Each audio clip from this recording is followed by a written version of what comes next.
આજે friendship day છે। Friendship ડેના દિવસે તમામ મિત્રોને શુભકામના। આજે અમારા મિત્ર ચંદુભાઈ અમને બધા મિત્રોને, રાજુભાઈ, જયેશભાઈ, હિતેશભાઈ, બધા મિત્રોને બોલાવ્યા છે। અહીં શમશાન ગૃહ ખાતે એમના મિત્ર અપ્પુભાઈની પ્રતિમા મૂકેલી છે।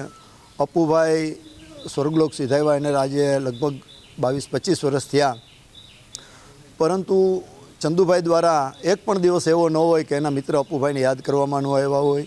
સવારે ઉઠીને પહેલું કામ એમનું અહીં પ્રતિમાએ આવી એમના મિત્ર સ્વર્ગસ્થ અપ્પુભાઈને પુષ્પ અર્પણ કરી પોતાના કામ ધંધે જાય છે।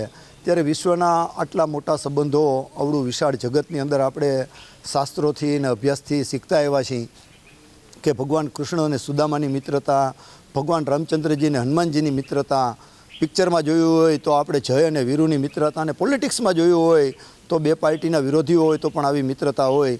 ત્યારે આવી મિત્રતાનું શ્રેષ્ઠ ઉદાહરણ એટલે હું એવું ચોક્કસ કહી શકું કે ચંદુભાઈ અને અપ્પુભાઈની મિત્રતા। ત્યારે આ તકે અપ્પુભાઈના ચરણોમાં અમારા વંદન અને પરમ કૃપાળુ પરમાત્માના દિવ્ય આત્માને શાંતિ આપે, અને અમારા તમામ મિત્રોને પણ આ તકે આ ફ્રેન્ડશિપ ડેની શુભકામના। ધન્યવાદ। ચંદુભાઈ ભૂપતભાઈ મકવાણા મારું નામ છે। આજે ફેન્સિંગ ડે છે, એટલે આજે અપ્પુભાઈને હું ફેન્સિંગ ડે માટે અમે બધા છોકરા મિત્ર સરકારે કેક કાપવા આવ્યા છે ને ફેન્સિંગ ડેની ઉજવણી કરી છે।